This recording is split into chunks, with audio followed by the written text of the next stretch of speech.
vault left wide open, a fortune exposed, an unyielding test of character hidden behind cold walls and silent cameras.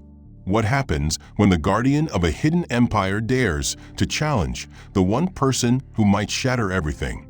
The answer isn't what anyone expects. Beneath layers of suspicion and decades of guarded pain lies a story that turns betrayal into revelation and greed into unexpected grace. This isn't just a tale of money.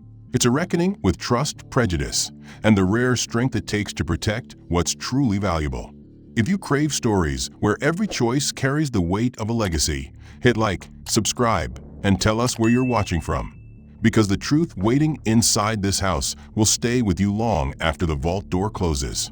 The Langston estate sat behind wrought iron gates that hadn't opened for a visitor in almost a year. Inside, the house was a testament to wealth and control, not excess. Every piece of furniture had its place. Every surface gleamed with polish. Derek's world was curated to the finest detail, and there was not a single family photo or sentimental object in sight. The rooms were silent, orderly, and devoid of warmth. A single framed article from the Wall Street Journal, detailing his record-setting company sale, hung in the main hallway, a monument to a life of achievement built alone and kept that way by design. At 65, Derek had sold Langston Energy International, the company he built from the ground up. It was a move that shocked his competitors and delighted investors. He didn't retire in decline, he left at the peak. But after the sale, Derek vanished from public life. No gala invitations accepted, no interviews, no philanthropic campaigns. Just silence. Not that it surprised anyone. He'd always been distant, calculating, and slow to trust. But the years following retirement brought something else: paranoia. His wife had passed before the sale, and his only son had burned every bridge with a failed startup and a string of lawsuits. Business partners had betrayed him, close friends revealed hidden agendas. And so Derek locked the gates, literally and emotionally. Until now, he hadn't needed anyone. But the stroke changed that. It had been minor, a weakness in the left hand, a brief dizziness, a week of enforced rest. But Elaine, his trusted executive assistant, who now worked remotely from Atlanta, insisted it was time. "You don't need a nurse," she said. "Just someone to keep an eye on things a few hours a day." Derek had grumbled but agreed, though not in the way Elaine expected. If someone was going to step inside his world, he wanted to test them first. And not with interviews or background checks. Those could be manipulated. No, he would set a real test. Something revealing. Something unfiltered. The vault in his private study had been installed a decade ago.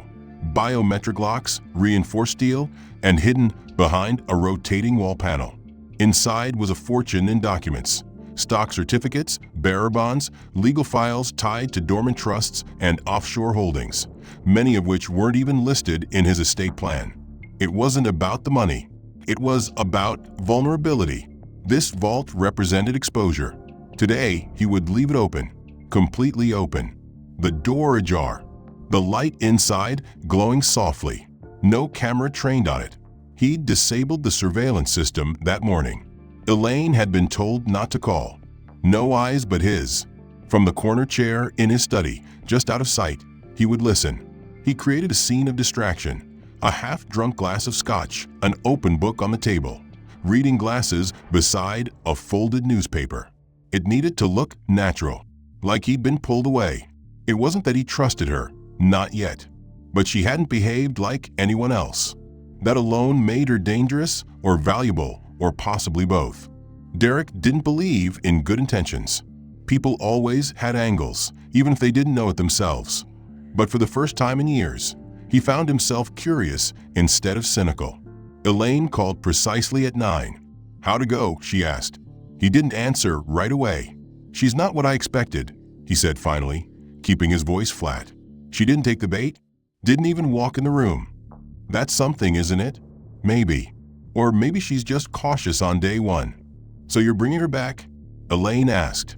"I want more time," Derek replied. "Book her for the rest of the week. Mornings only. I'll decide after that." At 10:30, Lena returned. She wore the same calm expression as the day before, her hair pulled into a tight bun, Simple tan blouse tucked into dark jeans. No jewelry. No perfume. A canvas tote over one shoulder. She greeted him at the entry with the same quiet formality. "Good morning, Mr. Langston." He didn't offer a smile, just a nod. "Come in." She stepped through the threshold like someone entering sacred ground, her movements deliberate, eyes scanning but never lingering. "Would you like me to start with the kitchen or the den?" she asked. He studied her. "Start wherever you'd like," he said. She hesitated for a fraction of a second, then nodded.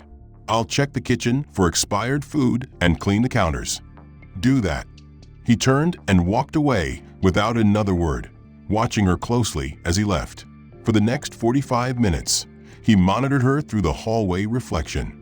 No sudden movements. No wandering. She wiped, organized, discarded, and made tea. At exactly 11:15, she reappeared at his study door. "Would you like anything, Mr. Langston?" "No," he replied without looking up from his book.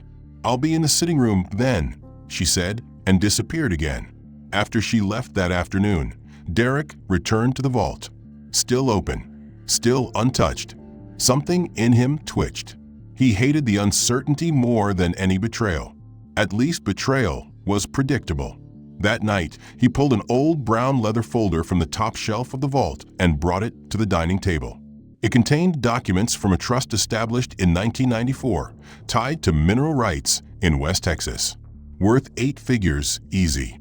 Still live. He left the folder sitting wide open on the polished wood surface. Then he turned off the cameras in the dining wing and waited. Day 3. Lena arrived on time. Her blouse was pale blue today, sleeves rolled up just enough to show forearms that bore faint traces of work, cleaning fluid, maybe, or old scratches. She noticed the folder immediately. Her eyes flicked toward it as she walked past the dining table on her way to the kitchen. She paused, just for a second, then kept moving. He watched from the study as she moved through her routine, vacuuming, straightening, replacing the water filter without being told. Not once did she double back to the folder. Not once did she glance around to check if she was being watched. After 2 hours, she approached the study again. "Mr. Langston, would you like me to clean the dining table?" His eyes flicked up. "You saw the documents." It wasn't a question. She didn't blink. "Yes." "You didn't read them?" "Not my business." "And if they were left there by mistake, then I assumed you would notice and move them when you were ready." He stared at her for a long moment. "Then, go ahead.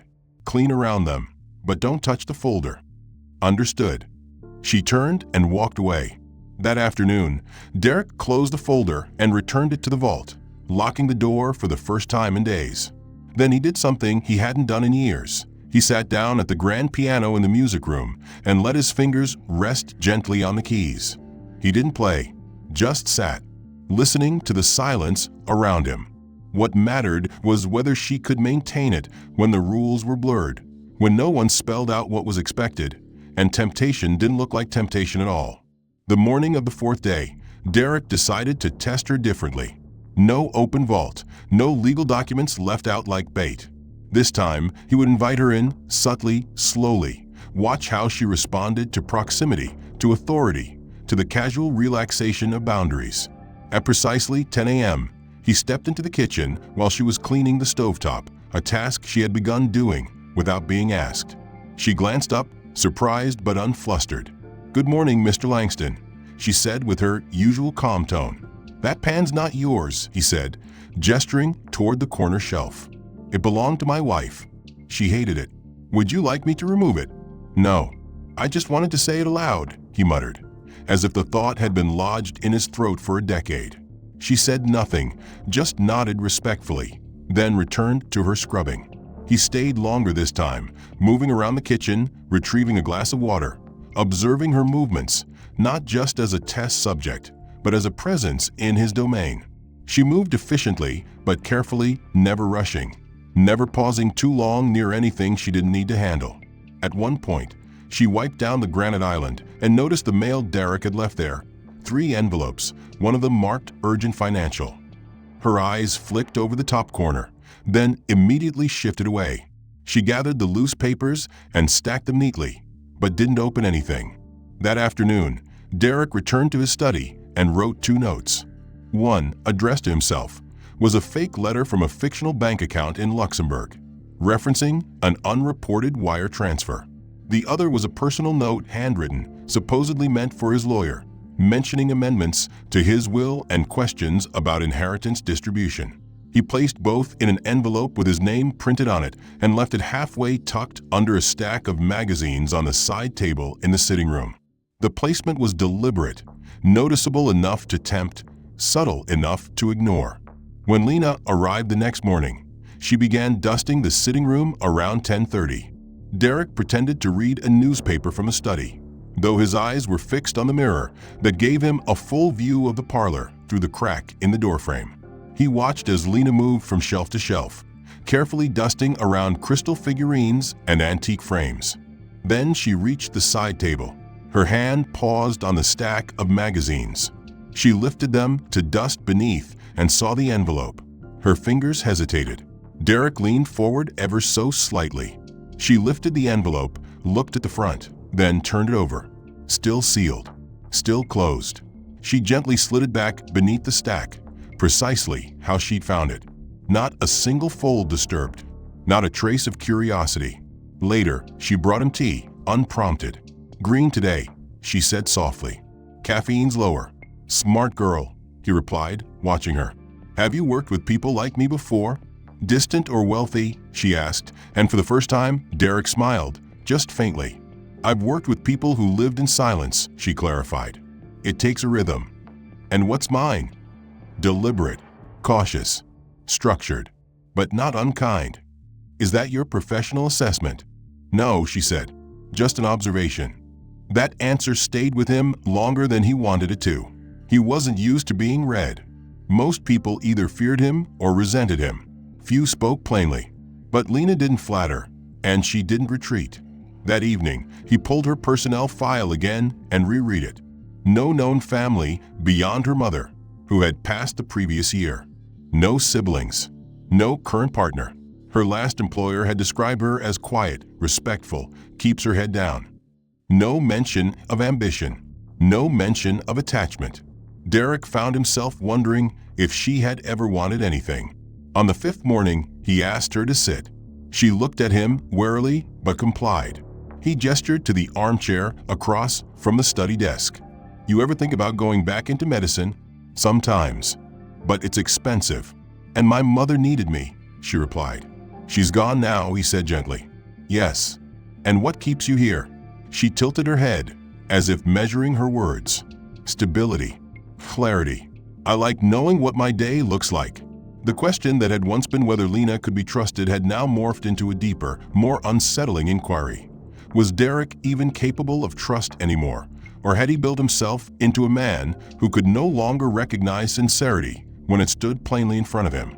On the 6th morning, he stood in front of the mirror longer than usual, examining the lines around his eyes, the color beneath the skin, the faint but stubborn tremor in his left hand. He looked older than he remembered, less like the titan of energy empires and more like a man wrestling with the fact that he had outlived his usefulness. Trust wasn't just about others. It was about the fear of being seen as weak, vulnerable in need. And Lena, simply by existing in his home without asking anything, without exploiting even the smallest opening, was revealing something Derek hadn't planned on confronting: the possibility that he was lonely. At exactly 10:15 a.m., he called her into the study. She entered quietly, hands folded in front of her, posture straight but relaxed. "Mr. Langston," she said gently. "Sit," he said, gesturing to the same chair she had occupied the day before. She did. He stared at her for a long moment, unsure how to begin. The silence stretched out, heavy but not uncomfortable. Finally, he said, "Do you know what I used to do?" "Energy," she replied. "Infrastructure. Acquisitions." I looked it up. "And do you know what I learned in 40 years of that business? How to predict people." "No," he said. "How to control them." Her brow lifted slightly, but she didn't speak. Control is an illusion. You can threaten, you can bribe, you can offer power or punish failure. But in the end, people do what they want. All you can do is understand what they want first. Then you can manipulate that. And what do you think I want? She asked. That's what I can't figure out, he admitted. You haven't asked me for anything. You haven't taken anything. You haven't even explored. Do you want me to? She asked. I want you to be who you are, not what you think I want. Then I've been doing that since day one, she said simply. He exhaled slowly. There's something I need to show you. He stood, walked over to the panel near the bookshelf, and pressed a recessed latch. The painting of the Blue Ridge Mountains slid sideways, revealing the vault door, now closed. He placed his hand on the sensor. With a hiss, the door unlocked. He opened it slowly and gestured for her to come closer. Go ahead. Look inside. She approached cautiously, eyes scanning the contents, folders, sealed boxes, stacked ledgers in hardbound leather. These are real, she asked. Every document, every bond, every share certificate. Millions in paper form. No cameras. No alarms. All of it left open for the last week. To test me, she said flatly. Yes. She turned to him, arms at her sides. Why? Because I don't trust people. I never have. I've been betrayed, stolen from, lied to, used. By people I paid well, people I loved, people I raised. And you thought I would be one of them. I still think you could be. But I wasn't.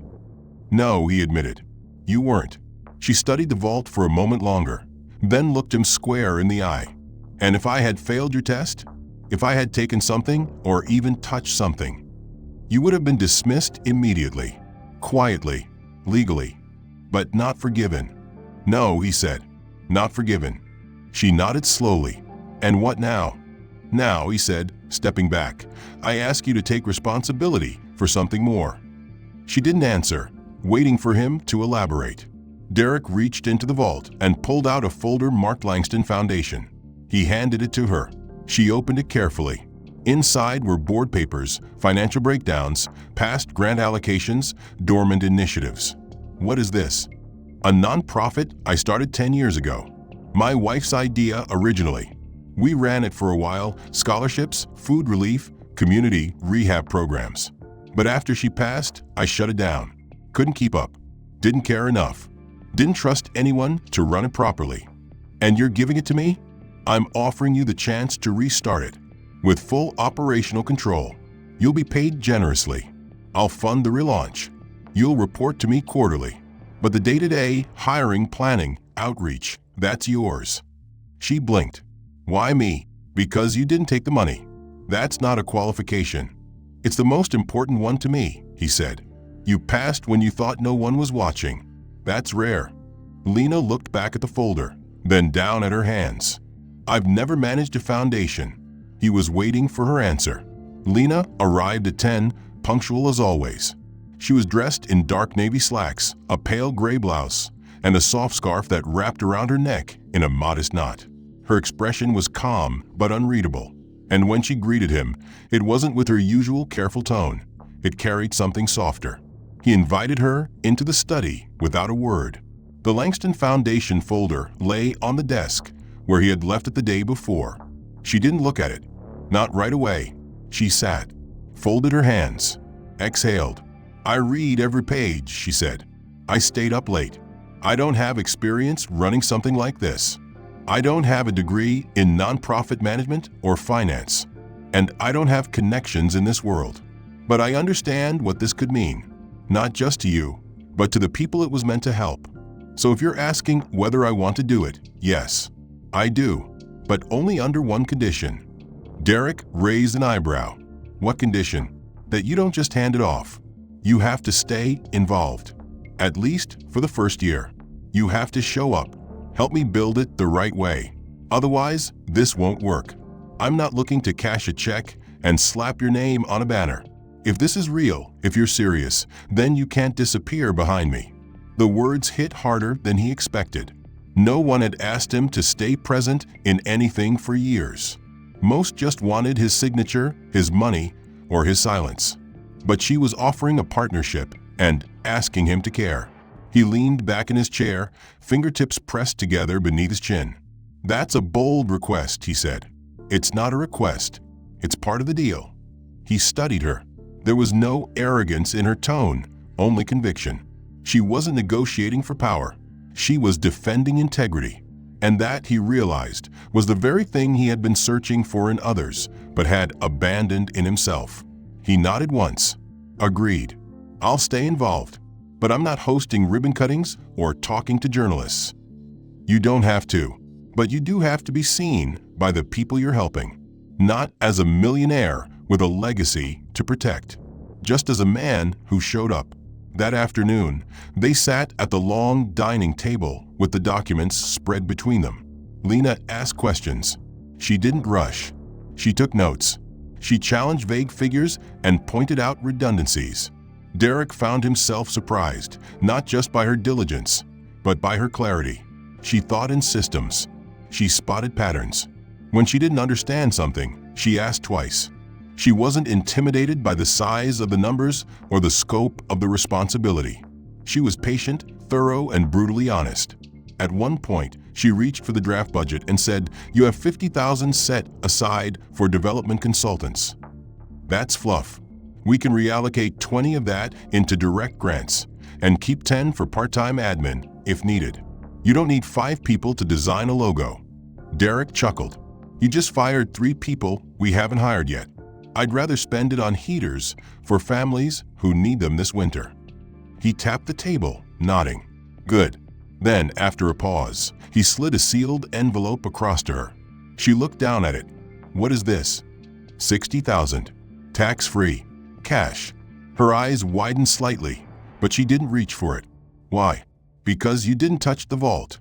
Because you showed restraint. Because I want to reward integrity when I see it." "I didn't do what anyone decent wouldn't do," she replied. "That may be true," he said, "but decency is rarer than diamonds in my experience." She hesitated. "I can't accept that." "Why not?" "Because this isn't a reward system. If I'm doing this foundation with you, then it has to start clean, not with money on the table." "So what do you want?"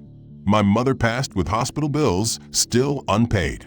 There's about $12,000 left. If you insist on helping, pay that. No more." Derek looked at her for a long moment, then slowly reached for the envelope, opened it, and pulled out $12,000 in stacked bills. He placed them gently in a smaller envelope and slid it back to her. "Done." "Thank you," she said quietly.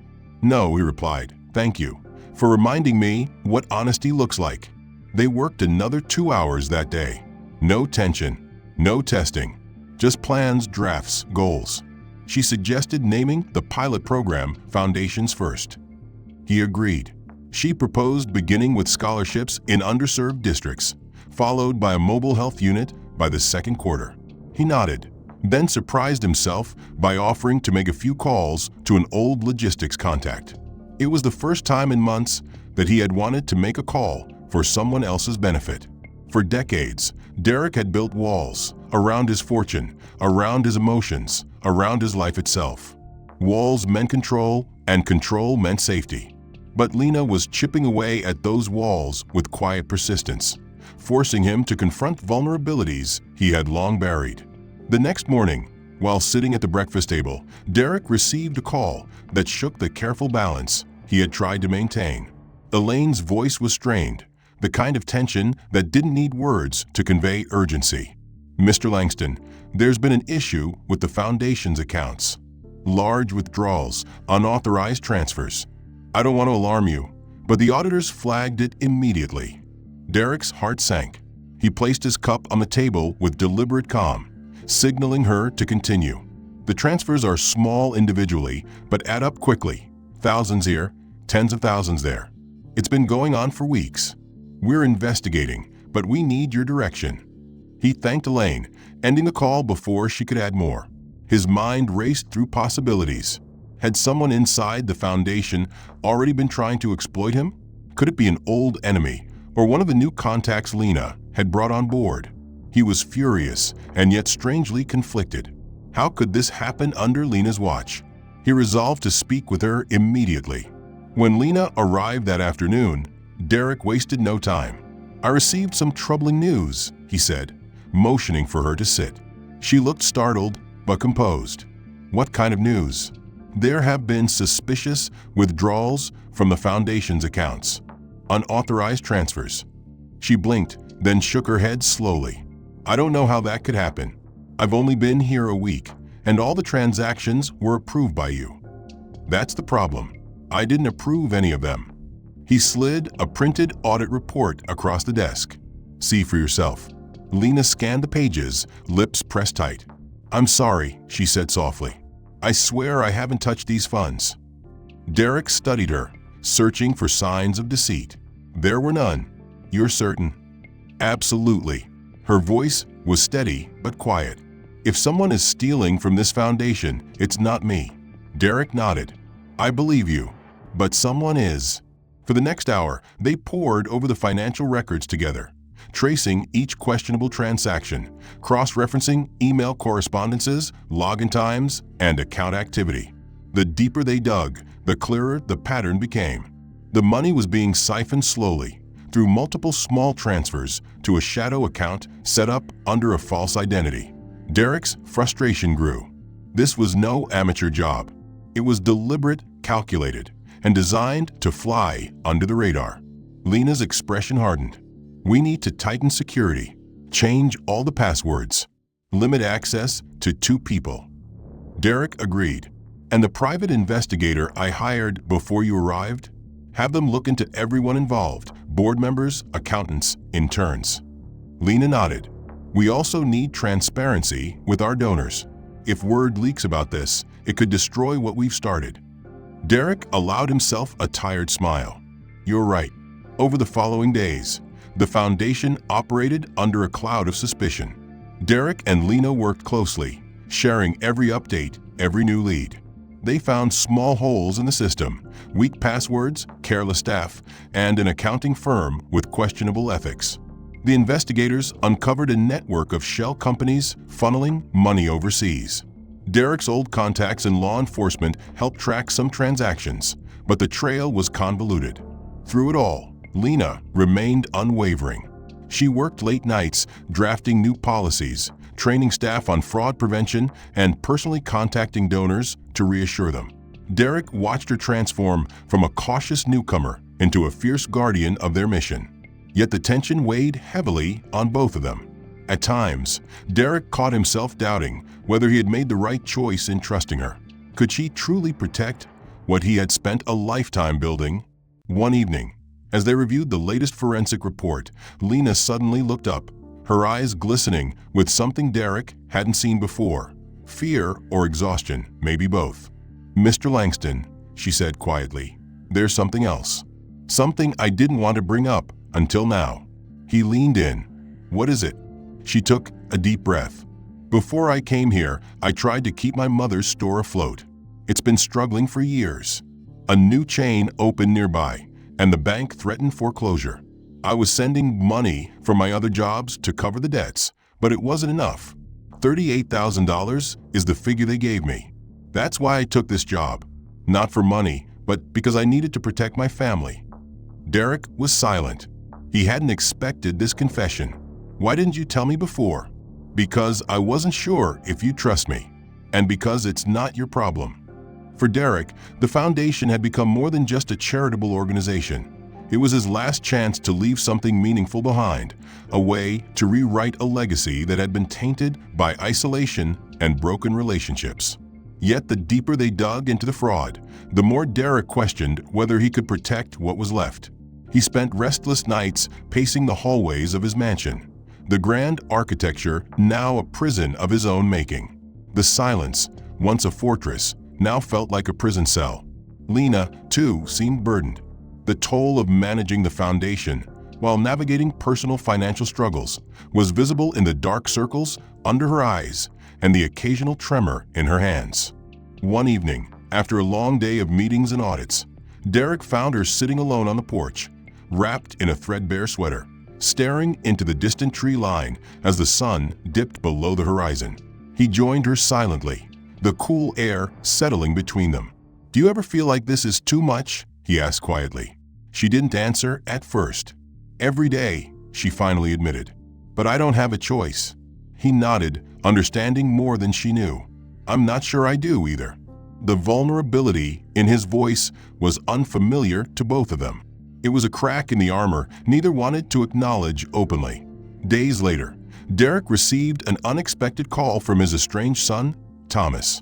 Their relationship had been fractured for years, a mix of bitter arguments over money, trust, and a legacy Thomas felt he was entitled to, but never truly earned. "Dad," Thomas began, voice cautious, "I heard about the foundation. The trouble you're having. I want to help." Derek's first instinct was anger, then skepticism, then a deep, gnawing ache. "Why now?" he asked. "Because I'm scared, Dad. I lost everything in my last business. I need a fresh start. Maybe this is it." Derek hesitated. He knew Thomas's history of reckless decisions, but the desperation in his son's voice was genuine. He weighed the risk of involving Thomas against the need for every ally he could get. After a tense silence, he said, "Come home. We'll talk." When Thomas arrived, the old wounds flared immediately. Their first conversation was fraught with accusations and defensive walls. But slowly, beneath the surface, a fragile truce began to form. Derek explained the foundation's mission, the fraud they were fighting, and the stakes involved. Thomas listened, sometimes nodding, sometimes visibly moved. He offered to use his connections to help audit the foundation's accounts and suggested a few legal contacts from his past ventures. Lena was wary when Derek brought Thomas into the fold. She had seen firsthand the damage the family rifts had caused and feared reopening old wounds might sink their fragile progress. But she remained professional, willing to give Thomas a chance while guarding the foundation's interests carefully. Weeks passed with slow but steady progress. Thomas's efforts uncovered discrepancies that the previous investigators had missed. New leads surfaced. They tightened internal controls, revamped hiring practices, and introduced transparent reporting to all donors. The foundation began to regain its footing, but the tension between Derek, Lena, and Thomas simmered beneath every meeting. One late afternoon, as the three gathered around the foundation's conference table, Lena voiced what had been on her mind for weeks. "We can fix the numbers. We can clean the accounts. But the real challenge is trust. Between us, between the board, between the people we serve. Without it, none of this matters." Derek nodded. "She's right. I don't know if I can trust Thomas yet." Thomas looked down, conflicted. "I don't expect that. Not right away. But I want to try." In that moment, Derek felt a strange mix of hope and fear. Derek found himself rising earlier, not out of obligation, but with a renewed determination. His mornings began with reading reports from the field, from communities where the foundation's programs were just taking root. The scholarship initiatives Lena championed sent students to colleges they had never dreamed of attending. The mobile health units Thomas helped organize reached rural towns where medical care was scarce. Lena, too, evolved from a cautious caregiver Derek first met into a confident leader, orchestrating outreach efforts, managing staff, and forging partnerships with local organizations.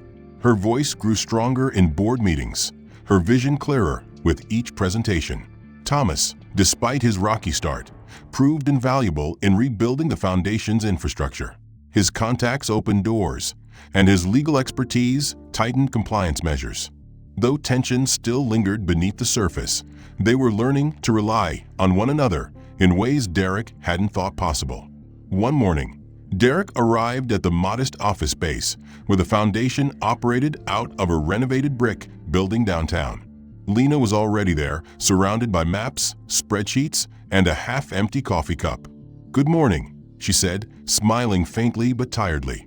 "You're early. I wanted to see the progress firsthand," Derek replied. They spent hours reviewing program proposals and financial plans. Lena outlined the pilot project in Birmingham, a satellite initiative designed to support small businesses with microloans and mentoring. Derek listened, impressed by her strategic thinking and practical approach. "You've transformed this place," he said quietly. "It's not just the money anymore. It's the people, the impact." Lena nodded. "We're just getting started." The next challenge came quickly. A major donor threatened to withdraw support over lingering concerns about the foundation's past financial troubles. Lena volunteered to handle the meeting herself, armed with transparent reports and personal stories from beneficiaries. Derek worried she was taking too much on, but she insisted. "This is what we're building," she said. "We have to stand for it." The donor meeting was tense, but ended with renewed commitment. The donor was convinced not just by numbers, but by Lena's authenticity and the foundation's clear direction. Encouraged, Derek agreed to participate more publicly, attending community events and meeting beneficiaries face-to-face. The man who once hid behind security cameras was now shaking hands and listening to stories of hope and struggle. One evening, after a particularly successful fundraiser, Lena and Derek sat together on the porch of the Langston estate. The cicadas sang softly in the humid air, and the sky was dotted with stars. "I never thought I'd see this side of you," Lena said, breaking the comfortable silence. "The man who trusts." Derek smiled, the lines around his eyes softening. "Trust was never the problem," he said. "It was letting go of control." Lena reached over, resting her hand on his. "We're all learning." Months passed, and the foundation expanded to include new programs: housing assistance for single mothers, food security initiatives, and scholarship funds for BIPOC students. Lena insisted on rigorous accountability, personally tracking every dollar and outcome. Derek remained involved but stepped back from micromanaging, allowing her to lead while offering guidance. Thomas grew into his role as well, rebuilding bridges with local governments and expanding legal protections.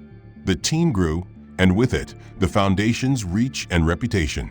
News outlets began to take notice, and Lena was invited to speak at conferences, not as a figurehead, but as a practitioner deeply rooted in the work. Derek watched with pride, grateful for the young woman who had brought the foundation and himself back to life. Derek and Lena had traveled there together, accompanied by Thomas, who had begun to mend more than just financial fractures. He was learning to repair family ties as well. The day of the grand opening was bright and humid, with a steady breeze rustling the leaves of towering oaks surrounding the community center where the event was held. Derek found himself unexpectedly nervous as he stood at the back of the crowded room, listening to local leaders share stories of the foundation's impact: the students receiving scholarships, the families finding shelter, the entrepreneurs accessing microloans that were saving their businesses. Lena stood confidently at the podium, her voice steady and clear, embodying the very mission they had all fought to realize. After her speech, Derek watched as she moved through the crowd, shaking hands, accepting hugs, and listening attentively to those whose lives were touched. At one point, she approached him, eyes bright but tired. "Come with me," she said softly. She led him to a quieter corner where a small group had gathered: young adults, parents, and elders, all smiling and hopeful. Among them was a teenage boy with a shy grin who approached Derek and held out a folded piece of paper. "Mr. Langston," he said, voice trembling, "I just wanted to say thank you. This scholarship means everything to me. Without it, college wouldn't be possible." Derek felt his throat tighten. He looked over at Lena, who smiled quietly. "This is why we do it," she whispered. Later, as the event wound down, Lena and Derek found themselves alone on the porch of the center, watching the sun dip low in the sky. Derek broke the silence. "I never imagined I'd see this, the foundation thriving, people's lives changing." Lena nodded. "Neither did I, but you gave me the chance." He studied her face, the determination still glowing despite exhaustion. "You were ready the day you sat outside that vault for 6 hours without touching a thing. That's when I knew." She looked away briefly, then back. "I didn't feel ready." "Neither did I," Derek admitted. "That's how you know it's real." Their conversation was interrupted by a call from Thomas, who had been coordinating logistics for the branch's first major grant disbursement. After ending the call, Derek smiled faintly. The foundation was no longer just an idea or a test. It was a living, breathing testament to what trust, resilience, and partnership could achieve. Months later, Derek hosted a small dinner on the terrace of his estate, the city lights flickering like distant stars below. Lena, Thomas, and a handful of close collaborators gathered around the long oak table, sharing food, laughter, and stories of challenges overcome. Derek lifted his glass of water, clear and unadorned, and made a toast. To the ones we choose, and to the futures we build with them. Lena clinked her glass softly to his, the faintest smile touching her lips. Outside, the air smelled of honeysuckle and fresh grass. Derek realized that, for the first time in years, he no longer checked the locks obsessively or glanced at security monitors. The fortress he had built around himself was no longer necessary because the walls had been replaced with bridges. Bridges built on trust. As the evening deepened into night, Lena rested her head back against the chair, eyes closed. Derek looked at her and saw not just the caregiver who had entered his home cautiously weeks ago, but the woman who had transformed his guarded legacy into something living and hopeful. They sat together in comfortable silence, knowing this was not an ending, but a beginning. The days following the Memphis opening settled into a steady rhythm that neither Derek Langston nor Lena Brooks could have predicted in the quiet moments of their first meeting. The foundation, once a fragile seedling, had grown into a resilient force reaching communities far beyond what Derek had imagined possible. The office downtown, once sparse and uncertain, now hummed with the energy of a full team: regional coordinators, interns, volunteers, all bound by a shared mission to repair, uplift, and empower. Derek found himself less a distant overseer and more a mentor, offering wisdom honed over decades of trial and error, success and failure. He met Lena every morning with a stack of reports, coffee in hand, eager to hear updates, challenges, and stories of lives touched. Lena's leadership flourished, her vision expanding beyond the original blueprint. She worked tirelessly, her passion tempered by pragmatism and empathy. She insisted on accountability, but never lost sight of the human faces behind the numbers. Thomas, too, found his place, not merely as Derek's son, but as a committed advocate for the foundation's values, reconciling past mistakes with new purpose. One crisp autumn afternoon, Derek invited Lena to the Langston estate for a quiet moment on the porch where decades earlier, suspicion had kept him locked away from the world. They sat side by side, the warm breeze carrying the scent of sunflowers, Miriam's favorite, that had been planted in the garden long ago. "Do you ever think about how far we've come?" Lena asked softly. Derek smiled, a trace of wonder in his eyes. "Every day. When I first left the vault open, I wanted to test you, to catch someone who wasn't trustworthy. Instead, I found someone who taught me how to trust again." She looked out at the horizon, where the sky met the cypress trees. "It's more than trust now. It's about legacy, not just the money or the buildings, but the people we choose to carry the story forward." He nodded. "Miriam always said money was meant to be used, not hoarded. I didn't believe her until I lost her. But now, thanks to you, I understand." They talked long into the evening, sharing memories, hopes, and quiet reflections. Derek revealed stories of his past, his earliest ventures, the sacrifices, the loneliness. Lena shared the struggles of her youth, the weight of responsibility she carried, and the hope she now dared to hold. As darkness fell, Derek stood and walked inside, pausing to look back at Lena on the porch. He felt lighter, unburdened by years of suspicion and guardedness.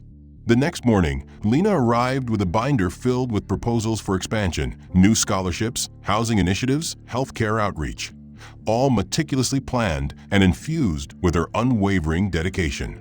Derek took the binder, feeling the pulse of their shared mission within its pages. "We've built something real," he said, "not because of me or you alone, but because we dared to open the door, to take a chance." Lena smiled, the tiredness in her eyes replaced by quiet determination. The work continues. So does the trust. Years later, the Langston Foundation would be recognized as a beacon of hope across multiple states, its programs saving lives, lifting communities, and inspiring countless others to act with integrity and compassion. Derek's name faded from headlines, replaced by the stories of those transformed by the Foundation's reach.